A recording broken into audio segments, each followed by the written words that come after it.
하나님 말씀 호세아서 5장을 보시겠습니다. 하나님 말씀 호세아 5장 1절에서부터 5절까지 먼저 봉독하시겠습니다. 호세아 5장 1절에서 5절까지입니다.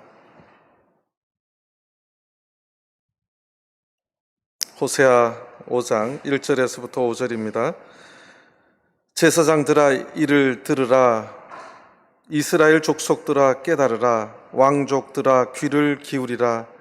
너희에게 심판이 있나니 너희가 미스바에서 올무가 되며 다볼루에서 친 그물이 됨이라. 패역자가 살육조에 깊이 빠졌음에 내가 저희를 다 징책하노라.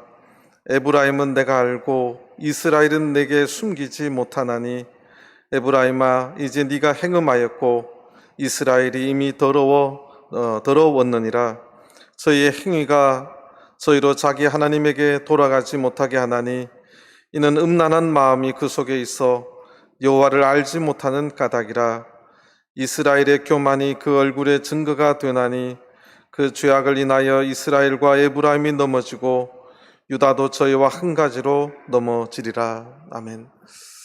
할렐루야. 날씨도 덥고 또 습도가 높아서 불쾌지수가 높은데도 불구하고 오늘 저녁에 주님의 전에 나오신 모든 성도님들 하나님께서 은혜 주시고 축복해 주시길 바랍니다. 또 온라인으로 방송으로 예배드리는 모든 성도님들과 가정에도 하나님의 축복이 임하는 안식일이 되시기를 바랍니다. 요즘 계속해서 호세아서를 공부를 하고 있는데요. 그래도 또 머리에 아주 진하게 기억에 남기 위해서 말씀을 좀 드리겠습니다.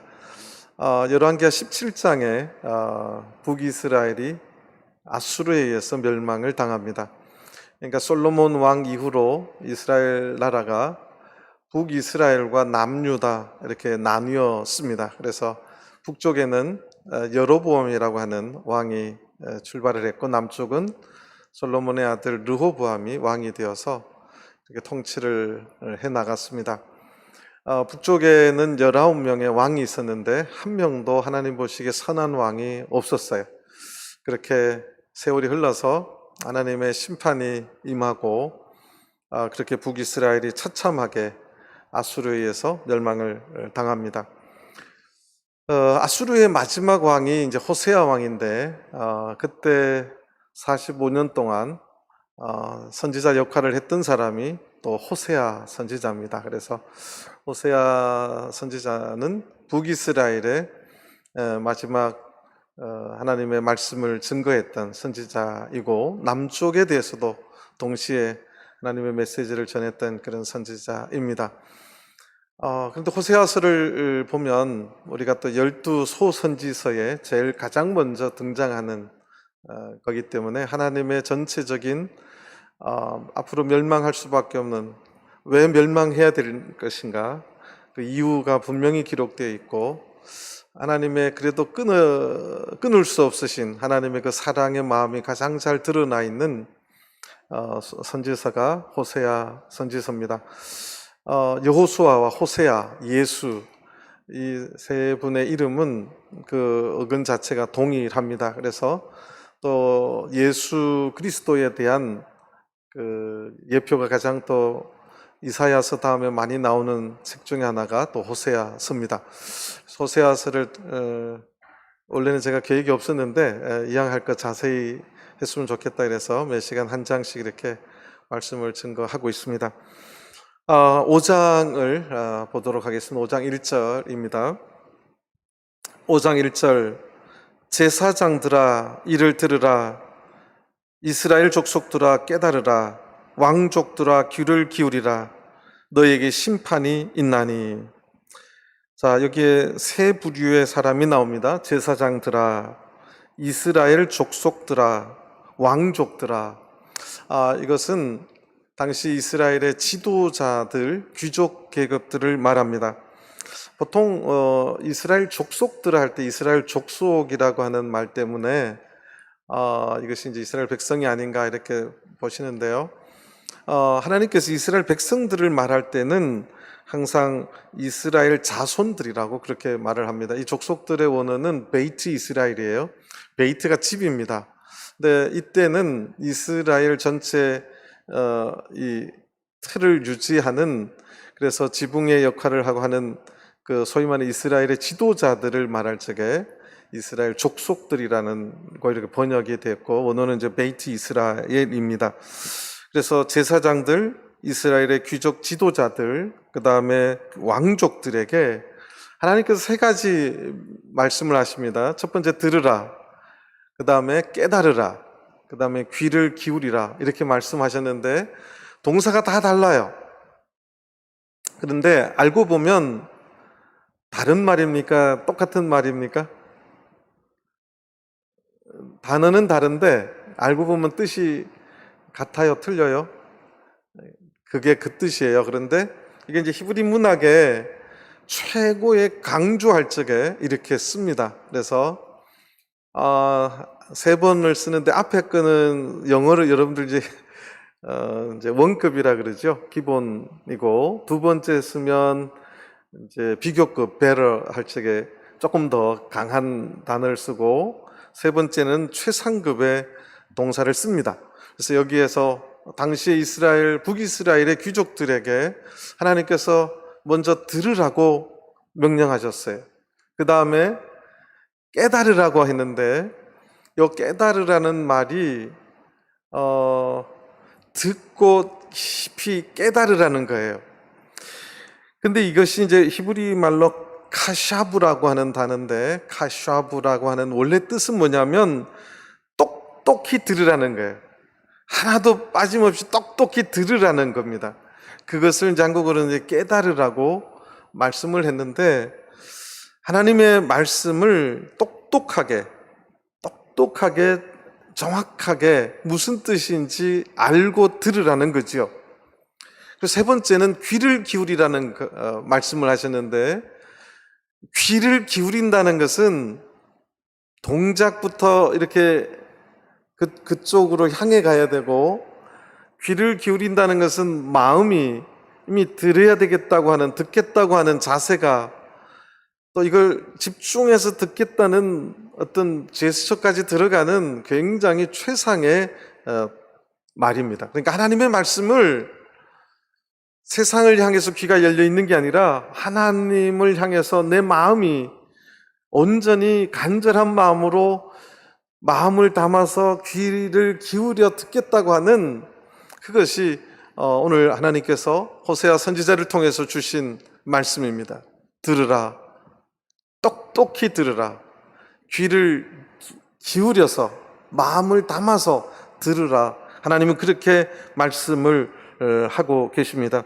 이것을 이제 호세아서도 쭉 연결이 되는데, 4장으로 해서 연결을 하면 그들이 지식이 없어서 망한다고 말씀했어요. 왜 지식이 없어서 망하느냐? 그 이유가 뭐냐? 알고 보니까 듣지 않아서 그래요. 깨닫지 않아서 그렇습니다. 귀를 기울이지 않아서 그렇습니다.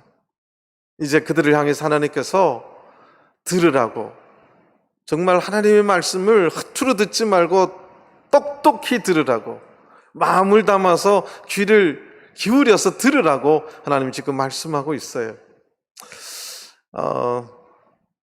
우리 한국 부모님들이 자식을 학교 보낼 때 늘 하는 말이 있어요. 가서 뭐 하라고요? 선생님 말씀 잘 들으라. 근데 제가 학교에서 이제 교생 실습할 적에 이미 들을 때 보면 쟤 공부 잘하겠구나, 듣는 모습만 봐도 쟤는 공부가 좀 못하겠구나, 이게 나타나요. 왜 나타날까요? 듣는 모습을 보면 보여요. 똑같은 30명, 제가 이제 강남에서 그때 최고 부자 동네에서 했거든요. 아버지들이 전부 다 박사들이고 뭐 미국에 살다 오는 애들을 제가 가르쳤는데 정말 태도가 굉장히 바르고 잘 듣는 애들이 있어요. 근데 처음부터 안 듣는 애들이 수두룩해요. 쟤는 뭐 공부가 별로겠다. 근데 거의 비슷해요. 한국의 부모들은 그래서 학교 가면 선생님 말씀을 좀 잘 들었으면 좋겠다. 근데 그게 하나님의 마음인 것 같아요. 왜 이스라엘이 지식이 없어서 망하느냐? 하나님의 말씀을 듣지 않아서 그래요. 똑똑히 듣지 않아서 그래요. 하나님이 이렇게 말씀하시면 그걸 그대로 아주 깨달아서 정확하게 들어야 되는데 대충 듣는 거지요. 귀담아 들어야 되는데 귀담아 듣지 않았다는 것입니다. 그것이 하나님께서 당시 이스라엘, 북이스라엘의 귀족들을 향한 하나님의 심판의 메시지입니다. 그래서 너희에게 심판이 있을 것이다. 너희들에게 심판이, 하나님의 심판이 임할 것이다. 너희가 미스바에서 올무가 되며 다볼 위에서 친 그물이 됨이라. 이 미스바와 다볼은 이스라엘의 굉장히 상징적인 장소입니다. 여러분들이 이제 이 미스바와 다볼 산에 가면 그 이스라엘 평원이 정확하게 보이고 아주 그 북이스라엘의 가나안 밑에 있는 아주 땅이 샤론 평원까지 아주 잘 보여요. 다 보인다고 다볼 산입니다. 진짜인 줄 알고 하지 마시고요. 어쨌든 거기 올라가시면 잘 보여요. 이 사사기에도 나오는 장소이기도 합니다. 그런데 이곳이 예를 들어서 미스바는 우리가 사무엘 선지자가 이스라엘 백성을 불러서 금식하고 회개하고 하나님 앞에 정말 세상에서 가장 온전한 번제를 드렸던, 제사를 드렸던 장소인데 이것이 이제 변해서 어떻게 됐냐면 지금 1절에서 말하는 미스바와 다볼이 우상 숭배가 창굴한 동네로 변했어요. 그래서 이 두 장소가 대표적인 장소를 거명해서 이렇게 하나님 앞에 회개했던 장소, 하나님의 선지자들이 활약했던 장소가 올무가 되고 친 그물이 된다. 우상 숭배를 통해서 그들이 올무에 갇히고 그들이 그물에 갇혀서 날지 못하고 잡혀버리고 죽을 수밖에 없는 그러한 곳이 되어버렸음을 하나님은 말씀하고 있는 것입니다.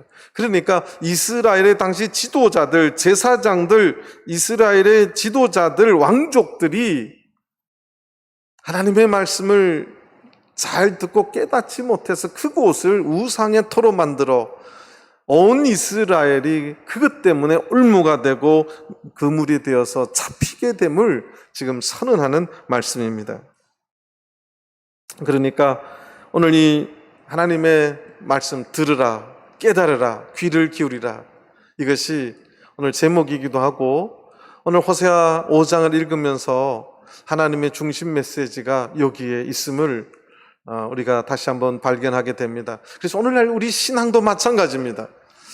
우리가 늘 예배에 참석하는데 우리가 얼마나 귀를 기울이며 하나님 말씀을 듣는가, 이 말씀을 통해서 우리가 다시 한번 생각해 볼 필요가 있습니다. 2절을 보시겠습니다. 패역자가 북이스라엘을 말합니다. 살육조에 깊이 빠졌음에 내가 저희를 다 징책하노라. 이 징책은 심판을 말합니다. 하나님의 징벌을 말합니다. 이 패역, 성경에 이제 배역이라는 단어도 있고 패역이라는 단어가 있는데, 그것도 그러니까 정도가 있습니다. 배역은 아예 살짝 이렇게 등 돌리는 정도란, 패역은 아예 하나님 앞에 반항하고 하나님을 자기 의지로 거부하고 이럴 적에 패역이라는 말을 씁니다. 목이 곧아서 아주 그냥 하나님 말씀을 듣지 않으려고 하는, 그래서 하나님께서는 북이스라엘을 패역자로 그렇게 간주하십니다. 그래서 내가 다 징책하겠다. 그리고 나서 3절을 보시겠습니다. 3절을 보시면 에브라임은 북이스라엘을 말해. 호세아서의 37번이나 북이스라엘의 별칭으로 에브라임이라고 말합니다. 에브라임은 내가 알고 이스라엘은 내게 숨기지 못하리라. 하나님께서는 다 알고 계세요. 하나님께서는 우리가 하나님을 배역하고 하나님을 패역할게 대항할 적에 하나님 모르시는 분 아니세요. 하나님 다 알고 계십니다. 우리가 하나님 말씀을 듣지 아니하고, 아니면 우리가 하나님 말씀, 수많은 말씀 중에 나하고 안 맞다고 생각하는 것들이 있을 수 있어요. 내가 이거는 정말 지키기 힘들다. 이런 것들을 하나님 다 알고 계신다는 것이. 그래서 내가 알고 있다. 그 다음에 이스라엘도 내게 숨기지 못할 것이다. 에브라임이나 이스라엘이나 동일한 나라입니다. 그래서 에브라임아, 이제 네가 행음하였고 이스라엘이 이미 더러웠느니라. 이미 더러웠다고 말하는 단어는 부정하게 되었다. 성경에 부정하게 되었다는 말은 하나님 앞에 나갈 수 없음을 이야기합니다. 그러니까 이스라엘이 영적으로 행음하고 이미 더러워져서 부정하게 되어서, 부정하게 되면 이스라엘 공동체 안에서도 살지 못하고 하나님 앞에 더욱은다나 나아갈 수도 없습니다. 이스라엘이 정말 그 정도로 하나님 앞에 타락하고 패역한 백성으로 간주되어 버렸다는 것입니다. 이제는 하나님 앞에 나아갈 수도조차 없는 그러한 백성이 되었다는 것입니다. 이제 4절부터 이제 하나님께서 이들이 왜 하나님 앞에 나아가지 못하게 되었는가를 아주 구체적으로 두 가지를 가지고 설명을 하고 있습니다. 4절 보시겠습니다. 저희의 행위가 저희로 자기 하나님에게 돌아가지 못하게 하나니. 호세아 선지서를 통해서 하나님이 멸망 심판을 예언받은 우리 북이스라엘, 또 전체 소선지서를 대표해서 그들에게 하나님이 첫 번째 지금 요구하는 것은 하나님께로 돌아가야 된다는 것입니다. 하나님께로 돌아가야 되는데 자기의 부정한 행위 때문에 돌아가지 못한다는 거예요. 행위가 변해야지 하나님 앞에 나아갈 수 있는데 그 타락한 행위, 행음하고 있는 그 행위 가지고는 하나님 앞에 나아갈 수 없다는 거죠. 그런데 그 행위가 바뀌려면 하나님이 너무너무 정확하게 말씀하고 있어요. 그 다음에 말하는 이는 이유를 말하는데, 이는 음란한 마음이 그 속에 있어 여호와를 알지 못하는 까닭이다. 그러니까 하나님 앞에 나아가지 못하는 첫 번째 이유를 음란한 마음이라고 지금 말하고 있습니다. 이 마음이라는 말이 히브리어로 르하우로 되어 있어요. 르하우. 이게 우리가 보통 영으로 번역하는 단어입니다. 그러니까 음란한 영을 그 속에, 마음 속에 가지고 있기 때문에 하나님을 알지 못하는 까닭이라는 것입니다. 그 다음에 5절을 보면 이스라엘의 교만이 그 얼굴에 증거가 되나니 그 죄악을 인하여 이스라엘과 에브라임이 넘어지고 유다도 저와 한 가지로 넘어지리라. 그들이 하나님 앞에 돌아가지 못하는 이유를 5절에서는 두 번째 교만이라고 말하고 있습니다. 그러니까 하나님 앞에 돌아가지 못하는 첫 번째는 음란한 마음이에요. 음란한 영혼입니다. 이 음란이라고 하는 단어가 구약에 있어서 굉장히 대표적인 이스라엘의 죄악에 대한 표현인데, 두 번째는 이제 교만입니다. 음란은 뭐냐 하면 하나님 외에 다른 것을 생각하는 거예요. 오늘 이 호세아서가 시작될 때 1장에서 3장까지 호세아가 결혼한 여자가 음란한 여자였어요. 자기 남편 호세아를 만 생각하는 게 아니라 자꾸 다른 남자를 생각하는 거예요. 자꾸 다른 남자를 쫓아가고 싶어 하는 거예요. 이게 이제 이스라엘의 음란한 마음, 음란한 영혼이었다는 거죠. 그러니까 하나님만 섬기는 것이 아니라, 하나님만이 아니라 다른 신들을 섬기고 다른 신들을 쫓는 것을 음란한 마음이라고 말하는 것입니다. 오늘도 마찬가지예요. 우리가 살아가면서 하나님 외에 다른 것들이 내 마음에 충만히 있다면 그것이 음란한 마음입니다. 하나님께서는 음란한 마음으로 표현했지만 예수님이 가장 많이 이제 신약 성경의 비유를 든 것 중에 하나가 물질입니다. 더 나아가서 말하면 마몬입니다. 돈입니다. 그래서 일만하게 뿌리가 된다고 말을 했어요. 그래서 우리 마음속에 이 물질 세상의 어떤 욕심, 정욕으로 가득 차 있을 때 그것이 음란한 마음인 것입니다. 하나님 외에 다른 것에 너희가 온 마음이 뺏겨 있다면 그것이 오늘 호세아서가 말하는 하나님 앞에 우리가 나아가지 못하는 첫 번째 이유가 되는 것입니다. 하나님은 그를 이미 부정하게 되었다. 하나님만 온전히 섬기는 것이 아니라 세상을 너무너무 사랑하는 그 마음을 하나님께서는 음란한 마음이라고 말하는 것입니다. 두 번째가 교만이에요. 교만은 우리 한국 사람들은 교만을 유교적인 개념으로 생각합니다. 좀 이렇게 거드름을 피우고 이러면 교만하다고 말합니다. 그것도 교만 맞아요. 근데 성경적인 교만은 무엇을 말하느냐?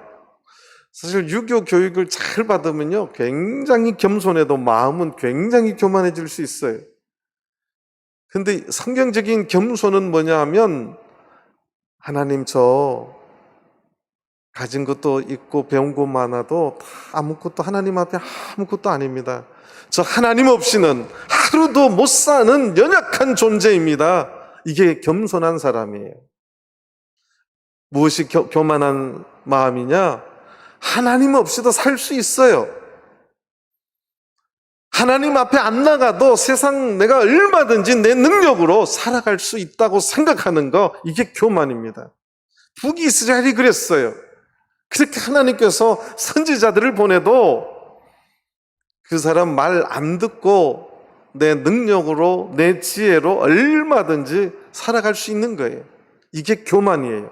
하나님 없어도 하나님 없어도 내가 충분하지 이게 교만이라는 것입니다. 근데 성경을 보니까 또 재밌어요. 교만하게 되면 그것이 어디에 다 쓰여 있다고요? 증거가 된다고요? 얼굴에 증거가 된다고 되어 있어요. 이건 유교적인 교만도 마찬가지예요. 교만하면 이 얼굴에 보이더라고요. 교만한 사람들은 대체적으로 얼굴이 보입니다. 제가 아주 시골에서 목회를 할 때인데 지방 선거 하잖아요. 그 밑에 약국 아저씨인데 이제 시의원으로 당선이 됐어요. 약국 할 때는 어서 오세요 이러시더니요. 시의원에 딱 당선되더니 딱 이러고 그래가지고 그래서 어떻게 시의원에도 어떻게 저렇게 어깨에 힘이 들어갈까? 사람은 쉽게 교만해져요. 근데 교만은 어디에 나타난다고요? 여기에 나타나요. 얼굴을 보면 저분이 교만한가 안 한가 나타나는 거지요. 근데 이스라엘의 교만도 하나님 없이도 나는 충분히 잘 살아갈 수 있어. 그것이 얼굴에 다 적혀 있다는 거예요. 그래서 하나님께서 이스라엘의 교만이 그 얼굴에 증거가 된다. 그렇게 말씀하고 있습니다. 이 음란한 마음과 교만한 마음 때문에 결국은 누구에게로 돌아가지를 못해요? 누구에게로 돌아가지 못해요? 하나님에게로 돌아가지를 못한다는 것입니다. 여러분들 성경에 전체적으로 흐르는 굉장히 중요한 단어가 하나님께로 돌아가라는, 하나님께로 돌아가야 된다는 이 말씀입니다. 하나님으로 돌아간다고 하는 말씀에는 두 가지 의미가 있는데, 첫 번째는 하나님하고 단절된 관계를 회복하는 것을 말합니다. 우리는 언제 하나님하고 완전히 단절됐죠? 에덴 동산에서부터 쫓겨날 때 하나님과 단절이 되었습니다. 그래서 하나님께서는 이 단절된 것을 언약이라고 하는 약속을 통해서 아브라함과 약속을 하고 이스라엘 백성들하고 약속을 해서 그렇게 언약의 관계 속에서 관계를 맺으려고 했는데, 그 관계를 깨트리는 음란한 마음과 교만한 마음으로 관계가 허물어진, 그 허물어진 관계를 회복하는 것, 그것을 하나님께로 돌아간다고 표현을 합니다. 두 번째는 궁극적으로 하나님께로 돌아간다는 것은 에덴 동산의 회복을 말해요. 에덴 동산의 회복을 말하는데, 우리가 하늘나라에서 하나님과 영원하게 함께하는 것, 하늘나라에 가는 것도 에덴 동산의 완전한 회복을 의미하는 것입니다. 하나님과 동행했던 그곳에서 영원히 하나님과 동거동락하는, 그래서 에덴 동산의 회복을 말할 적에 하나님께로 돌아간다고 말합니다. 여러분들 그 생명 강수의 계시록의 마지막에 나오는 것도 그게 에덴의 회복을 그리는 그림의 언어들입니다. 에덴 동산에서 중앙에서 발원한 4개의 강줄기가 있습니다. 이스라엘 백성들이 왜 안식일 날 교회가 없으면 강가에 가는지 아십니까? 그들 마음속에 그 에덴 동산의 중앙에 있던 물줄기를 거슬러 올라가면 결국 거슬러 가면 결국 누구를 만난다고 생각하냐면 하나님을 만난다고 생각합니다. 에스겔서의 그 영적인 성전도 성전 문지방에서 뭐가 흘러내렸다고 되어 있어요? 물이 흘러내렸다고 되어 있습니다. 그것을 거슬러 올라가면 하나님이 임재하시고 계시는 곳, 그 성전에 도달한다는 것을 의미합니다. 그래서 하나님과의 관계의 회복이 성경 전체에 이르는 굉장히 중요한 컨셉인데, 이 에덴 동산의 회복, 그 완전한 회복은 하늘나라의 구현입니다. 하늘나라 들어가는 것을 말하는 거예요. 그래서 오늘날도 마찬가지예요. 북이스라엘이 하나님하고의 관계를 회복하고 하나님께로 돌아가지 못했던 그 이유는 겉으로는 행동이었지만, 자기들의 행위였지만, 결론적으로 하나님께서 말씀하신 2가지 이유는 첫 번째가 음란한 마음이고 두 번째는 교만한 마음이에요. 오늘날도 마찬가지입니다. 오늘날도 제가 이제 교회를 나오지 못하고 계시는 분들을 신방을 해서 보면 입에서 나오는 이유는 다 달라요. 근데 그 이유들을 한 단어로 축약하면 이 두 가지로 그저 다 분류할 수 있습니다. 이미 마음속에 하나님에 대한 하나님이 없어요. 그것은 이미 음란한 마음이 되어버린 겁니다. 그 다음에 세상 살기 바쁘고 하나님 없이도, 기도 안 해도 하나님 없이도 충분히 내 힘으로 살아갈 수 있다고 생각하는 거예요. 이게 교만입니다. 지금 북이스라엘이 이 2가지 이유로 하나님께로 돌아가지 못하고 하나님과의 관계를 회복하지 못하고 에덴 동산의 그 복된 곳으로 가지 못하는, 영원히 그곳으로 가지 못하는 그러한 사람들이 되었다는 것입니다. 하나님 앞에 나아갈 수 없는 부정한, 더러워진 그러한 백성이 되었다는 것입니다. 그래서 그 죄악을 인하여 이스라엘과 에브라임이 넘어지고 유다도 저희와 한 가지로 넘어지리라, 이렇게 말합니다. 그렇게 되니까 6절에 저희가 양떼와 소떼를 끌고 여호와를 찾으러 갈지라도, 소떼와 양떼를 끌고 여호와를 찾으러 갔다는 것은 뭐 하러 갔다는 거죠? 뭐 하러 갔다는 이야기인가요? 제사 드리러 간다는 거죠. 북이스라엘 사람들이 하나님을 버리거나 한 것은 아니에요. 겉으로는 제사 드리러 다녔어요. 그런데 이미 마음속에는 음란한 마음이 있고 교만한 마음으로 충만하게 돼 있다는 거죠.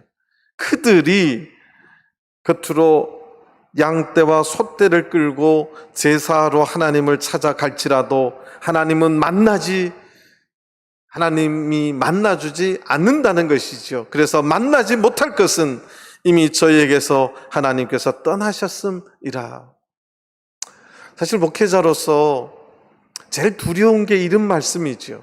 오늘 우리가 1시간 드리는 이 예배를 하나님께서 기뻐 받으셔야 될 텐데, 만약 우리의 예배가 형식적이거나 우리의 예배가 귀를 기울이고 깨닫지 못하고 하나님 말씀에 내 마음을 다해서 듣지 않는다면 하나님께서 이 예배를 연락하지 아니하시고, 우리가 어떤 예배를 드려도 하나님이 이미 떠나버리시면 우리가 드리는 예배가 아무 의미가 없게 되는 것입니다.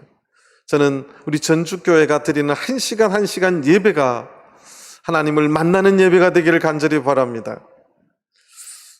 하나님께서 떠나지 않는, 하나님께서 임재해 계시고 하나님께서 이 예배에 우리와 함께 하시는 그런 예배가 되기를 간절히 바랍니다. 근데 북이스라엘은 그런 제사를 드리지를 못했다는 거예요. 두 가지 이유를 또 복습합니다. 첫 번째가 뭐 때문에요? 음란한 마음 때문에. 두 번째는 뭐라고요? 교만한 마음 때문이다. 내일 시험 봅니다. 이게 다 연결이 되는 말이에요. 말씀이 연결이 됩니다. 7절 저희가 여호와께 정조를 지키지 아니하고 사생자를 낳았으니 그러므로 세 달이 저희와 그 기업을 함께 삼키리로다. 지금 호세아서에 계속해서 이 고멜 이후로 계속해서 나오는 단어들, 비슷한 단어들이 정조입니다. 정조.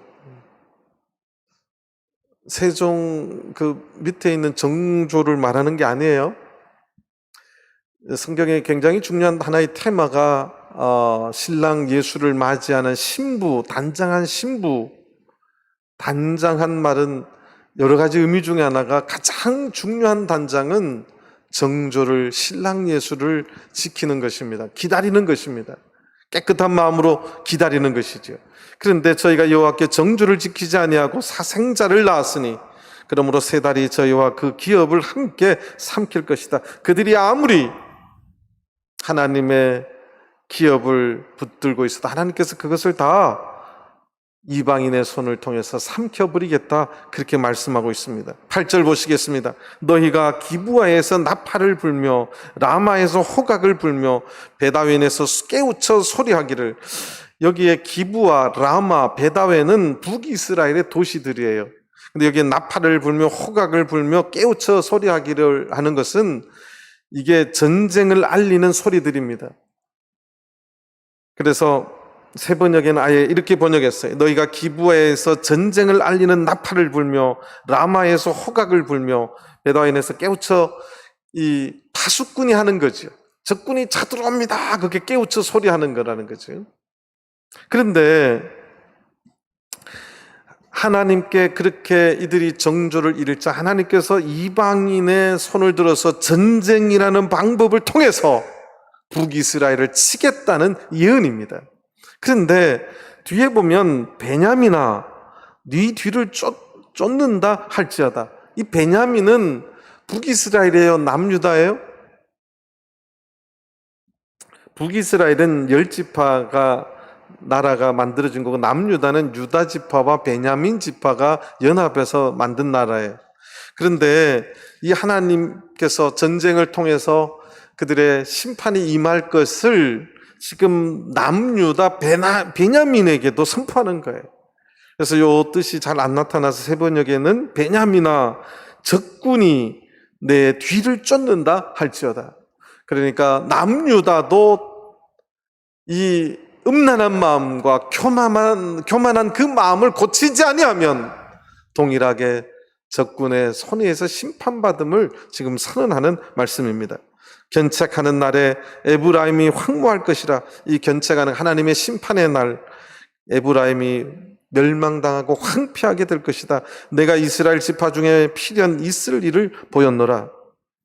10절 유다 방백들은 지게표를 옮기는 자 같으니 내가 나의 진노를 너에게 물같이 부으리라. 이 지게표는 지게석이라고 하기도 하고 지게표라고 하는데 하나님께서 신명기에 이 지게석을 절대 옮기지 말라고 말씀했어요. 근데 실질 구체적인 땅의 지게석과 지게표를 옮기지 말라는 말과 이렇게 예언된 곳에서 지게표를 옮기는 자 같다 이럴 때는 약간의 그 의미가 달라집니다. 이게 실질적인 지게표가 아니라 하나님께서 정해주신 기업의 지게표가 기업의 딱 땅 그 범위를 말하거든요. 근데 남유다도 하나님의 말씀의 지게표를 지 맘대로 자기들 임의대로 옮겼다는 것을 이야기할 적에 이렇게 또 쓰입니다. 그러니까 북이스라엘뿐만 아니라 북이스라엘은 지게표 자체를 자기 맘대로 했지만 남유다는 지게표를 조금 옮겼다는 의미예요. 하나님 보실 때는 다 옮겨나 조금 옮기나 그게 그거예요? 다른 거예요? 그게 그거예요? 오늘날 기독교만 해도 예를 들어서 한 교파만 해도 왜 이렇게 많이 갈라지느냐? 지계표를 조금씩 옮기다가 다 생기는 거예요. 하나님께서는 그 지계표를 옮기는 것 자체를 이미 음란한 마음이라고, 교만한 마음이라고, 하나님의 말씀을 네가 얼마나 교만하면 그걸 네 맘대로 옮기느냐 이거예요. 그러니까 하나님 앞에 나아가지 못하는 동일한 이유의 음란한 마음과 교만한 마음인데, 남유다도 그 지계표 하나님의 말씀을 조금씩 옮기는 것 때문에 하나님의 진노가 저희들 위해 물같이 쏟아질 것이다, 그렇게 말하는 것입니다. 11절을 보시겠습니다. 에브라임은 사람의 명령 쫓기를 좋아함으로 학대를 받고 재판의 압제를 당하는도다. 에브라임은 동일하게 북이스라엘을 말하는데, 사람의 명령 쫓기를 좋아함으로, 이게 이제 번역이 모르는 단어 없는데 잘 이해가 안 되잖아요. 그래서 이것을 이제 새 번역에서 쉽게 번역을 했습니다. 에브라임은 도움을 구하러 허무한 것을 뒤쫓아갔으니, 그러니까 이것이 하나님을 의지하지 아니하고 그 사람의 힘의 명령을 의지하기 위해서 쫓아가는 것을 비유한 말이에요. 그러니까 북이스라엘은 당시에 애굽과 아수르 사이에서 자꾸 애굽의 힘을 의지하려고 했어요. 그래서 그 애굽의 바로의 명령 쫓기를 좋아했기 때문에 하나님께서 학대를 받고 하나님의 이 재판에 압제를 당하게 하겠다, 하나님께서 그렇게 선언한 겁니다. 이게 이제 어떤 재판의 용어인데, 하나님께서 그렇게 심판하겠다는 게, 재판하겠다는 거죠. 그것을 통해서 압제를, 학대를 당하게 하시겠다는 것입니다. 12절, 그러므로 내가 에브라임에게는 좀 같으며 유다 족속에게는 썩이는 것 같도다. 13절, 에브라임이 자기의 병을 깨달으며 유다가 자기의 상처를 깨달았고, 에브라임은 아수르로 가서 야렙 왕에게 사람을 보내었으나 저가 능히 저희를 고치지 못하겠고 너희 상처를 낫게 하지 못하리라. 그러니까 이게 이제 그 말입니다. 하나님을 의지하지 아니하고 세상의 힘을 의지해서 애굽에 붙었다가 아수르에 붙었다가 뭐 이렇게 하는 과정 속에서 이렇게 터지고 저렇게 터졌어요. 그런데 그럼에도 불구하고 에브라임이, 이제 이 번역이 순서가 조금 틀려버리니까 이게 무슨 뜻인지가 잘 안 나오는데요. 새 번역에 이렇게 번역이 되어 있습니다. 에브라임이 자기의 병을 깨닫고 아수르로 가고 유다가 자기의 상처를 깨닫고 아수르로 가서 그 야렙 왕에게 가고, 이렇게 번역이 되어 있어요, 순서가. 그러니까 자기들이 이제 이렇게 터지고 저렇게 터지면 성경의 개념으로 뭘 해야 되냐면 회개해야 돼요. 누구한테로 돌아가야 돼요? 회개하고 하나님께로 돌아가야 되는데, 하나님께로 돌아갈 생각은 안 하고 또 누구한테 가서 의지한다고요? 아수르에 가서 의지하고 야렙 왕에게 의지하려고 하는, 이것을 지금 말씀하고 있는 것입니다. 그래서 그들을 통해서 동일한 사람의 능력을 가지고 상처를 치유받고 낫게 하려고 하는데, 오히려 그것 때문에 상처가 낫지 못하게 될 것이다. 하나님께서 그 상처를 영원히 낫지 못하게 하시겠다, 그렇게 선언하는 말씀이에요. 14절, 내가 에브라임에게는 사자 같고 유다 족속에게는 젊은 사자 같으니 나 곧 내가 움켜갈지라 내가 탈취하여 갈지라도 건져낼 자가 없으리라. 하나님께서 탈취하면 건져낼 자가 아무도 없다는 것이죠. 그리고 나서 15절이 오늘 5장의 마지막 결론입니다. 아수르가 상처를 치유하고 낫게 하는 치유자가 아니라 하나님의 백성들의 참된 회복자, 치유자는 누구밖에 없어요? 하나님밖에 없습니다. 근데 이게 늘 제가 이야기하지만 소선지서는 앞에는 심판을 말하고 반드시 뒤에는 또 뭐가 있다고요? 회복의 메시지가 있어요. 15절, 내가 내 곳으로 돌아가서 저희가 그 죄를 뉘우치고 내 얼굴을 구하기까지 뭐 하시겠다고요? 하나님께서 뭐 하시겠다고요? 기다리겠대요. 기다리시겠대요. 하나님께서 아무리 그들의 상처를 치유해주고 싶어도 누구한테 안 나와요? 하나님 앞에 안 나오는 거예요. 자꾸 의지할 필요도 없고 의지할 수도 없는 인간에게 의지하는 거예요. 권력에 의지하는 거예요. 세상의 힘에 의지하려고 하는 거예요. 오늘날도 마찬가지예요. 이게 세상은 힘의 논리가 아주 노골적으로 작용하는 데입니다. 그런데 하나님께서는 그 힘에 여기 붙었다 저기 붙었다 하지 말고 그곳에 가서 너희 상처가 치유되지 않을 것이다. 내가 치유되지 못하게 할 것이다. 그렇게 말씀하셨어요. 우리 하나님의 백성들의 영원한 치유자, 영원한 회복자는 하나님밖에 없습니다. 하나님께서는 먼저 돌아가서 너희가 그 죄를 뉘우치고 먼저 하나님하고 회복되려면, 하나님께로 돌아가려면, 회복되려면 먼저 우리가 늘 부정한 곳에서, 부정한 자에서 거룩한 자로 바뀌어야 돼요. 이게 죄를 뉘우쳐야 됩니다. 죄의 문제를 해결해야지 하나님 앞에 나갈 수 있다는 것입니다. 그래서 죄를 뉘우치고 내 얼굴을 구하기까지, 하나님을 찾고 하나님 앞에 간절히 구하기까지 내가 기다리겠다.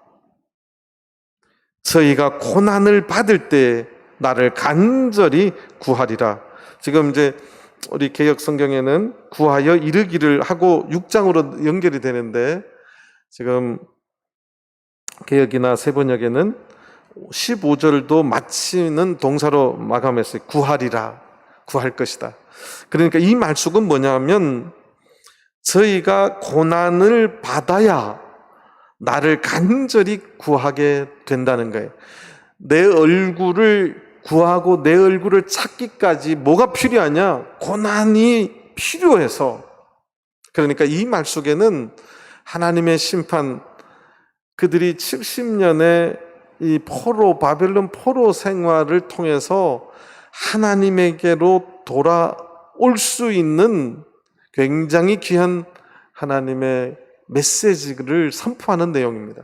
그러니까 아무리 돌아오라고, 아무리 하나님의 얼굴을 구하라고 해도 돌아오지 않던 그들이 바벨론의 포로가 되고 나서 그들이 온전히 하나님을 섬기기 위해서 하나님 말씀을 철저히 믿자, 섬기자 해서 생긴 것들이 바리새인들입니다. 사두개인들입니다. 그러니까 그들이 고난을 당하고 나서 세상에 가니까 자꾸 돈이 내 삶을 망가뜨리더라. 그래서 세상하고도 끊어버리는 자들이 SNF파들이에요. 세례 요한이 그곳에 속해 있었던 파입니다. 하나님 말씀으로 돌아가려고 수많은 자들이 자기의 어떤 연관, 자기가 좋아하는 그런 곳으로 가기 시작했어요. 그러니까 그 유대인들이 드디어 고난을 당하고 하나님 앞에 매를 맞자 하나님께 구하려고, 하나님의 얼굴을 구하려고 그들이 하나님에게 매달리기 시작했다는 거예요. 이것이 오늘 북이스라엘에 대한 호세아 선지자가 예언해 놓은 미래의 그 엄청난 고난을 받을 것까지, 그래서 그들이 다시 하나님 앞으로 돌아올 수 있는 기회를 얻었음을 선언하는 말까지 오늘 5장에서 말씀하고 있습니다. 근데 여기에서 우리가 제일 중요한 것은 1절에서 이미 말을 하고 계세요. 들으라, 깨달으라. 하나님 말씀을 깨닫지 못하면 소용없어요. 못 깨닫기 때문에 계시록에서 뭐라고 말하느냐? 귀 있는 자는 하나님께서 오늘날 성령의 교회에게 하시는 그 말씀을 뭐 하라고요? 들으라는 거예요. 이거는 깨닫고 못 깨닫고의 문제예요. 그 다음에 귀를 기울이라는 거예요. 이 말세의 마지막 시대가 갈수록 우리는 하나님의 말씀에 뭐 해야 되냐면 귀를 기울여야 됩니다. 저는 우리 전주교회 모든 성도님들이 하나님 말씀 앞에 다시 한번 우리가 하나님 말씀을 듣기를 기뻐하고 하나님 말씀을 깨닫기를 기뻐하며 늘 귀를 기울이는 저와 여러분들 되기를 간절히 바랍니다. 다 같이 묵도하시겠습니다.